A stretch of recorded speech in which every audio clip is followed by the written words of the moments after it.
We are taught that the greatest threat to humanity comes from the rebels, the rogue spirits who broke away from the divine order to plunge the world into darkness. We picture a cosmic war, a clear binary of absolute evil clashing against absolute good, with demonic chieftains fighting against the armies of heaven. But what if the most terrifying entity in the biblical universe is not a rebel at all? What if the ultimate architect of devastation is simply a warden, a loyal and unyielding executioner enforcing a flawless, terrifying cosmic justice? At the very epicenter of the Book of Revelation's most horrifying vision, exactly when the structural integrity of the cosmos begins to fracture and splinter under the weight of divine judgment, a figure emerges who is shrouded in a profound and unsettling ambiguity. He is commanded to unleash a nightmare upon the earth, an anomaly of divine wrath crawling out of the dark. They call him the Angel of the Abyss. He is granted two names, echoing through the corridors of ancient history, spoken only in hushed, terrified whispers. Abaddon in the Hebrew tongue, and Apollyon in the Greek. Mainstream interpretations have spent centuries desperately trying to reduce this cosmic dread to a mere synonym for Satan, painting him as just another generic demonic warlord, leading an infernal rebellion. But when we peel back the layers of ancient Hebrew linguistics, when we unearth the shattered fragments of the Dead Sea Scrolls, and when we decode the esoteric Jewish mysticism buried in the shadows of the first century, we uncover a reality that is infinitely more complex and deeply terrifying. This is not the story of a fallen angel seeking to usurp the throne. This is the story of the nameless fear that waits at the absolute bottom of creation. And before we can even begin to look upon the face of this destroyer, we must first travel back to the very dawn of time, before the earth even had a shape, to understand the suffocating, crushing darkness of the domain he rules. The ancient mind did not fear the dark in the way that we do. They feared the water. To understand the true horror of Abaddon, you must first completely discard your modern understanding of the universe. In the conceptual framework shared by the Sumerians, the Babylonians, the Canaanites, and the early Israelites, the universe prior to the spark of creation was not an empty vacuum of cold space. It was an endless, violent, chaotic, primordial ocean. Imagine a limitless expanse of roaring black salt water, violently churning without direction, without light, and without any physical boundaries. In the opening verses of Genesis, this terrifying watery chaos is referred to as the Tehom, a Hebrew word that roughly translates to the deep. The word itself carries a dark lineage, sharing a direct conceptual bloodline with the ancient Babylonian sea dragon goddess named Tiamat, the monstrous personification of saltwater chaos depicted in the Enuma Elish creation epic. In those ancient myths, the creator god Marduk had to physically and violently slaughter this ocean dragon, ripping her body in half to form the heavens and the earth, violently dragging order out of the bleeding chaos. The Sumerians spoke of the Apsu, the vast lower freshwater ocean upon which they believed the fragile disk of the earth precariously floated. The biblical authors, however, engaged in a brilliant and profound theological subversion of these terrifying myths. When the book of Genesis describes the earth as tohu wabohu, formless and void, with thick darkness covering the face of the Tehom, it entirely demythologizes the water. The deep is not a rival sea monster locked in a cosmic wrestling match with God. It is merely inert, unorganized, suffocating matter waiting in the pitch black. But it is vast, and it is entirely hostile to life. God does not fight the ocean. He simply speaks. Through effortless divine command, he brings order to the void, forcefully setting boundaries and commanding the firmament, the rakia, a massive solid dome, to crash down and permanently separate the waters above from the waters below. The universe, as the ancients understood it, was merely a fragile, temporary air bubble, an ordered terrarium completely surrounded on all sides by the crushing, apocalyptic pressure of the primordial abyss. But the sheer, paralyzing terror of the Tehom never truly faded from the ancient imagination. It was a known, lingering dread that this fragile bubble of life was constantly under siege by the forces outside. The ancients understood that if the divine boundaries were ever removed, if the firmament cracked even slightly, the chaotic abyss would instantly rush back in to swallow the earth and unmake creation itself. This terrifying regression to pre-creation chaos is exactly what is described in the Noahic flood narrative. Genesis explicitly states that all the springs of the great deep, the Tehom Rabbah, burst forth from beneath, tearing open the crust of the earth to violently merge with the collapsing waters from above. The flood was not just severe weather. It was a temporary, localized release of the primordial abyss. It was God allowing the safety glass to shatter, permitting the original chaos to wash away the corruption of mankind. This is the unfathomable, world-ending power of the abyss. But by the time of the late Second Temple period, as the ink was drying on the book of Revelation, the understanding of this deep, dark void had undergone a massive and chilling evolution. It was no longer viewed merely as an ocean of water hiding beneath the bedrock. Influenced by Hellenistic thought and the terrifying expansion of Jewish apocalyptic literature, the abyss transformed into a highly secure cosmic penitentiary. It became an inescapable holding tank for rebellious angels, unspeakable spiritual forces, and ancient demons. It absorbed the Greek horror of Tartarus, a dungeon of absolute torment used to imprison the Titans. The biblical texts speak of sinning angels being cast down into this pitch-black hell, delivered into heavy chains of gloomy darkness, to be held in agonizing suspension for a final judgment. The abyss was no longer just chaotic water. It was sentient, localized chaos. It was a sealed pressure cooker of pure ancient wrath, waiting for a key. And so we return to the apocalypse of John of Patmos, to the exact moment the fifth trumpet sounds. A star falls from heaven, crashing to the earth, entrusted with a single, heavy key to the shaft of this bottomless pit. When that ancient cosmic seal is finally shattered, it initiates the ultimate unmaking. Thick, choking smoke violently erupts from the earth as if from a massive furnace, completely blacking out the sun and turning the sky into a suffocating shroud of ash. This is not just a disaster.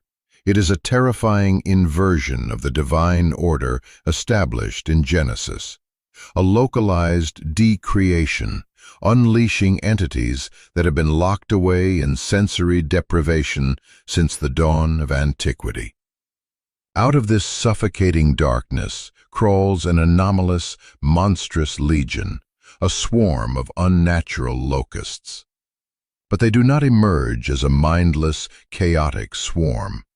They march with chilling, synchronized precision, because they are commanded by a singular, terrifying king. The ancient text deliberately omits any physical description of his face or his form, leaving our minds to fill the void with our absolute worst nightmares. He is the living manifestation of the abyss itself. He is Abaddon.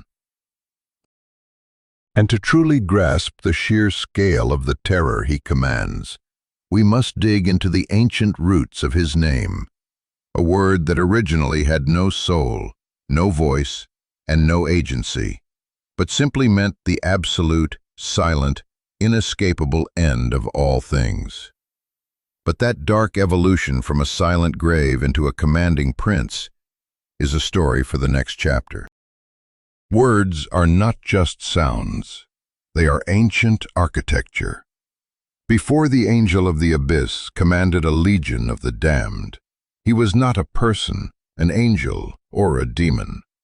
To find the true origin of this nameless fear, we have to dig down into the bedrock of the ancient Hebrew language, searching for the primitive root word avad. Lexically, this word carried no personal agency whatsoever. It was the conceptualization of wandering away into the dark, of losing oneself completely, of violently vanishing and being brought to absolute, unrecoverable ruin. In the earliest, dust-covered layers of the Hebrew Bible, Abaddon was never a living entity. It was a hyper-specific geographical coordinate located at the absolute, freezing bottom of the universe. The ancient Israelites understood Sheol to be the common grave of humanity, the gray, silent underworld where both kings and beggars were destined to sleep in the dust together. But Abaddon was something much worse. It was the furthest, darkest, and most desolate extremity of that subterranean realm, a place of total, inescapable obliteration beneath even the realm of the dead. In the haunting poetry of the Book of Job, a man broken by divine testing stares into the night and realizes that even this deepest void is not hidden from the Creator, declaring that Sheol is naked before God and Abaddon has no covering. The writer of Proverbs uses this unfathomable abyss as a terrifying metric, stating that if Sheol and Abaddon lie completely open before the Lord, how much more the dark, twisting secrets of the human heart. In all of these ancient texts, Abaddon does not speak, it does not breathe, and it certainly does not command armies. It is simply the passive, silent void, waiting in the dark. But voids abhor emptiness, and over centuries of blood and exile, this silent location began to slowly, terrifyingly, wake up. The transformation from a geographical coordinate into a menacing, active force began to materialize in the scorching, unforgiving heat of the Judean desert during the intertestamental period. Hidden away in the limestone caves of Qumran, a deeply sectarian community known as the Essenes worked furiously by the flickering light of oil lamps, copying the texts that would one day be known as the Dead Sea Scrolls. The Essenes viewed the cosmos through a lens of absolute, bitter dualism, believing they were living in the end of days, locked in a brutal apocalyptic war between the sons of light and the demonic sons of darkness, commanded by a malevolent entity named Belial. In their deeply personal and esoteric writings, known as the Thanksgiving hymns, the boundaries of the abyss begin to blur and shift. They write of deliverance from the hell of Abaddon, but they no longer describe it just as a quiet grave. They pair the realm with active, violent malice, writing that the torrents of Belial shall break into Abaddon. The void was no longer just a destination. It was becoming intrinsically linked with active demonic forces and cataclysmic spiritual destruction. The concept was mutating, shedding its geographic limitations, preparing to take on a face and a crown. This horrifying evolution reaches its absolute zenith deep within the esoteric, Gnostic Christian traditions of late antiquity, vividly preserved in a forgotten apocryphal Coptic text known as the Investiture of Abaddon. To understand who the Angel of the Abyss truly is, we must travel far back before the sounding of the apocalyptic trumpets, back to the very dawn of humanity, to the creation of the Garden of Eden. The text describes a moment of profound cosmic tension. God, desiring to create humanity, commands his 7 highest, most radiant angels to descend to the virgin earth and gather the clay that will be used to mold Adam.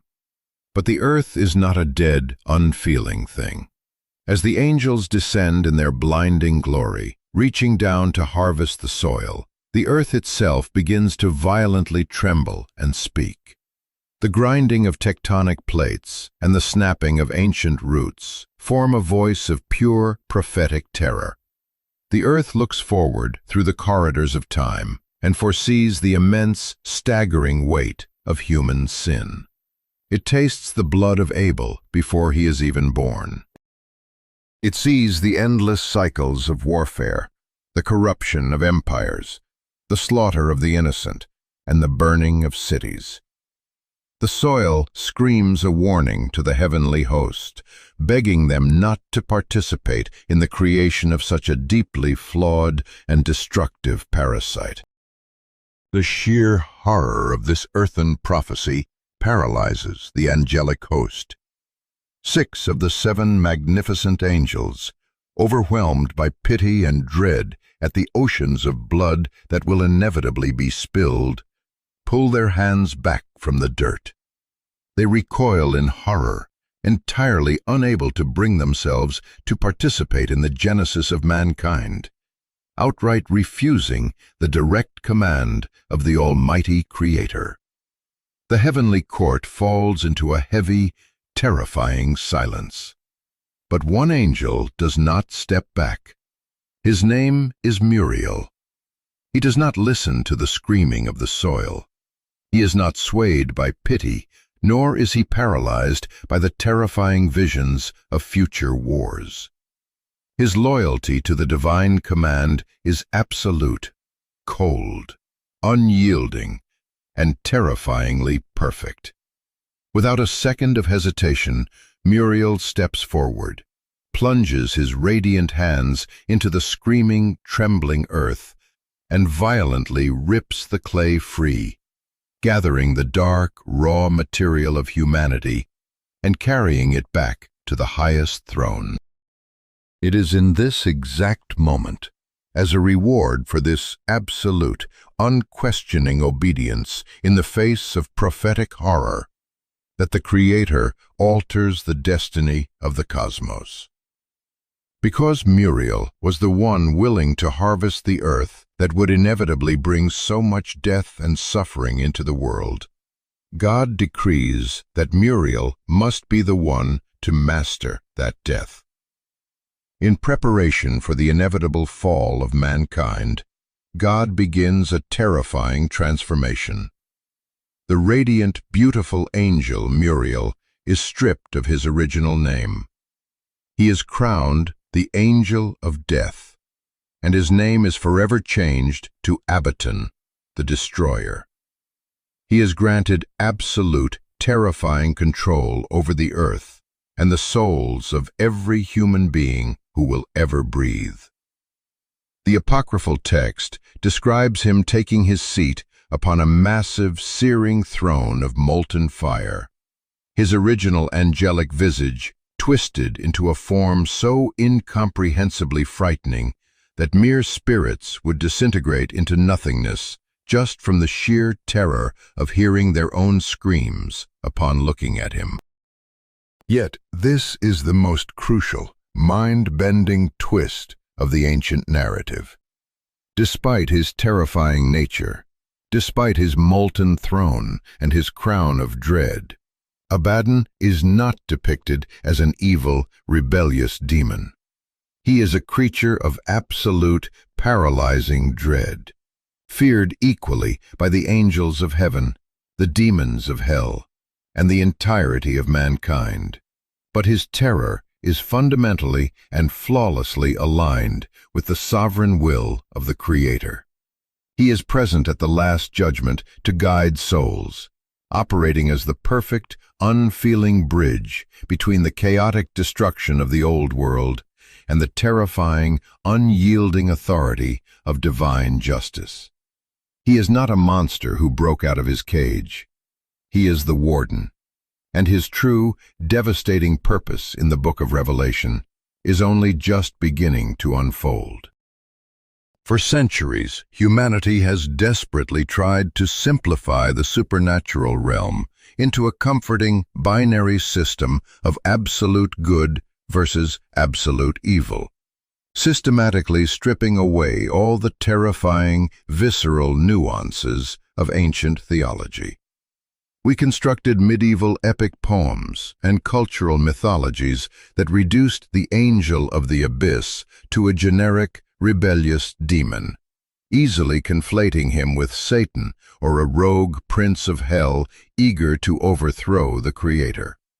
But this Western, dualistic reading completely fails to comprehend the profound severity of ancient Jewish mysticism, where destruction was almost never viewed as a rogue, independent force operating outside of absolute divine sovereignty. In the ancient Hebrew mindset, the structural integrity of the cosmos is maintained by a highly specific, terrifying class of angelic beings known as the Malachei Chabalah, the destroying angels, or the angels of sabotage. These are not fallen creatures brooding in rebellion. They are the fearsome, unyielding executioners of divine justice, tasked with maintaining cosmic order through severe, calculated punishment. When the ancient Israelites huddled in their homes in Egypt, painting their wooden doorposts with the blood of a lamb, it was the Mashit, the destroyer, who silently moved through the suffocating midnight streets, executing the firstborn with a terrifying surgical precision that strictly obeyed the divine parameters written in blood. Centuries later, when a devastating supernatural plague fell upon the nation of Israel, King David looked up in sheer terror to see the angel of the Lord suspended in the sky between heaven and earth with a drawn, burning sword, raining down apocalyptic destruction until the exact microsecond the Creator commanded him to sheathe his weapon at the threshing floor. The biblical destroyers never move upon their own rogue desires or dark ambitions. They are the severe, unyielding instruments of absolute cosmic wrath. This terrifying concept of loyal destruction reaches its absolute pinnacle in the esoteric, mystical figure of Samael, a name that chillingly translates to the venom of God, or the poison of God. While later Christian theology slowly morphed the title of the accuser into a cosmic evil rival, early Jewish mysticism understood Samael as a magnificent, terrifying, 12-winged seraph, the chief of the destroying angels, and the severe left-hand emanation of divine justice. He is the one who tests humanity, the one who executes the sinners, operating as a grim but fundamentally loyal servant of the heavenly court.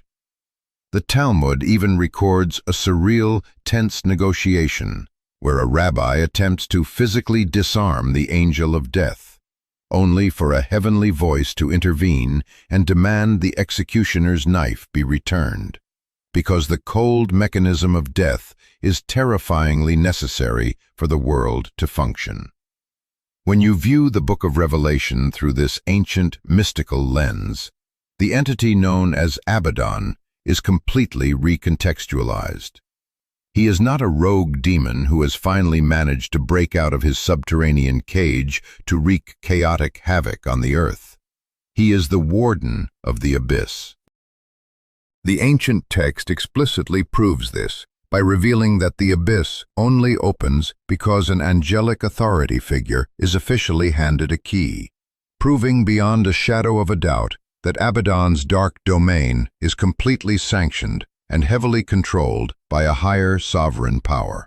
Furthermore, the nightmare army he unleashes operates under the most draconian, unnatural restrictions imaginable. They are explicitly commanded not to harm the grass of the earth or any green tree, a terrifying subversion of nature that proves these creatures are not mindless, hungry consumers, but supernatural soldiers under absolute, suffocating military discipline. They are only permitted to strike the humans who lack the protective divine seal on their foreheads, perfectly mirroring the precise targeting of the Egyptian Passover, and their terrifying mandate to inflict torment is strictly capped at exactly 5 months. Abaddon's true, paralyzing horror lies not in rebellion, but in his unfeeling, mechanical, flawless obedience to a wrath that has finally been authorized to fall.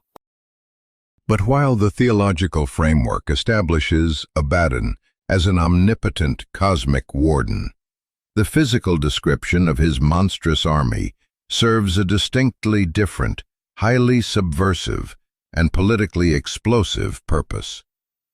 Apocalyptic literature was the ultimate cryptographic weapon of the ancient world, allowing heavily persecuted, dying populations to brutally critique violent, omnipresent empires, using dense layers of impenetrable, hallucinogenic symbolism that their oppressors would completely fail to understand. When John of Patmos described the locust army boiling out of the burning earth, he was not just painting a picture of abstract spiritual forces. He was weaponizing first-century Rome's most paralyzing geopolitical nightmare.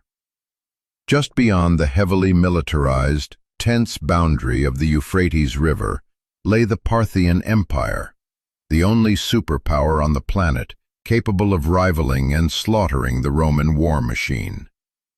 To a terrified reader hiding in a house church in Asia Minor, the bizarre, hybridized descriptors of the locusts were an uncanny, vivid, and unmistakable blueprint of Parthian cavalry tactics. The shapes of horses prepared for battle mirrored Parthia's exclusive reliance on heavy, thundering horse archers. The hair of women invoked the long, unshorn, flowing hair of the fierce Parthian warriors, a stark, terrifying contrast to the clean, cropped military cuts of the Roman legions. The teeth of lions represented the terrifying bronze and iron animal face fittings forged onto their cavalry helmets, while the breastplates of iron were a direct visual translation of the heavy, overlapping scale armor worn by the elite, unstoppable Parthian cataphracts. The deafening sound of their wings like chariots perfectly captured the acoustic, psychological terror of thousands of armored horses thundering across the desert sands. And most chillingly of all, the tails, like scorpions with stings, were a brilliant, undeniable metaphor for the legendary Parthian shot, a devastating maneuver where retreating riders would violently twist backward in their saddles at full gallop to fire lethal arrows into their pursuers, striking lethally from the rear exactly like a scorpion's sting. John was masterfully layering a biological plague over a military invasion, promising his persecuted readers that the invincible Roman order would soon face a devastation it could not conquer. The final razor-sharp edge of this ancient apocalyptic code lies hidden in the Greek translation of the warden's name, Apollyon. To the first-century ear, this was an unmistakable, deeply subversive mockery of the Greek god Apollo, the revered deity of light, music, and prophecy, who also possessed a terrifying, dark, chthonic aspect as the god of disease, capable of shooting silver arrows that caused devastating plagues. In certain regions, he was actively worshipped as Apollo Parnopios, the locust god, invoked to either avert devouring swarms or summon them as divine punishment upon an enemy. This linguistic play was the ultimate insult, because the Roman emperors, particularly the tyrannical Nero and Domitian, were deeply obsessed with Apollo, actively styling themselves as the living, breathing incarnations of the sun god, to project absolute, unquestionable divine authority across the globe. The cult of the emperor was suffocating the very cities to which the Book of Revelation was addressed, demanding worship under threat of execution. Compounding this daily terror was the pervasive, chilling rumor known as the Nero Redivivus legend, a widespread, paralyzing belief that the brutal Emperor Nero had not actually died by suicide, but had survived his wound, fled across the Euphrates River, and was preparing to return at the head of a massive, unstoppable Parthian army to burn Rome to the ground in an act of ultimate vengeance. The gematria for Neron Caesar even calculated to the infamous number 666. By weaving all these volatile, explosive elements together, the author of Revelation executed a masterclass in political and spiritual subversion. He takes the patron deity of the oppressive Roman emperors, violently strips away his false aura of light and healing, and exposes him for what he truly is, Apollyon, the demonic warden of the abyss and the bringer of destruction. He takes the empire's greatest, most paralyzing geopolitical fear and frames it as the very instrument of divine retribution that will tear the corrupt system apart. When the fifth trumpet finally sounds, Abaddon does not rise as just another monster crawling out of the dark. He rises as the inevitable, mathematically perfect consequence of an empire that has consumed itself in its own arrogance, carrying the crushing weight of ancient cosmology and unyielding historical justice. We spend our entire lives terrified of the dark, desperately building walls, empires, and fragile psychological identities to keep the chaos out. We label anything that threatens our comfort as a demon, a monster, or an enemy of the light. But the chilling truth buried beneath the sands of ancient history is that the monsters we fear the most are often just the immune system of the universe. The destroyer is not the opposite of the creator. He is the scalpel in the creator's hand. We look at the ruins of our own personal empires, the relationships that shatter, the careers that collapse, the carefully curated lives that suddenly burn to the ground, and we scream that we are under attack by forces of evil. But what if the destruction tearing through your life right now is not a demonic rebellion, but a divine warden finally unlocking a door you refused to open? What if the apocalypse you are experiencing is simply the universe violently clearing away a toxic structure that was never meant to survive? You have to ask yourself, when the smoke rises from the pit and the sun goes completely dark, do you cling to the comfortable lie of the empire, or do you surrender to the terrifying, agonizing truth of the abyss? The history of the cosmos is written in blood and ruin, and the locusts are always waiting at the border. If you want to understand the ancient codes that still govern the invisible wars raging around us today, you cannot afford to look away. Subscribe to The Watcher's Archives, because the seals are already breaking and we are just getting started.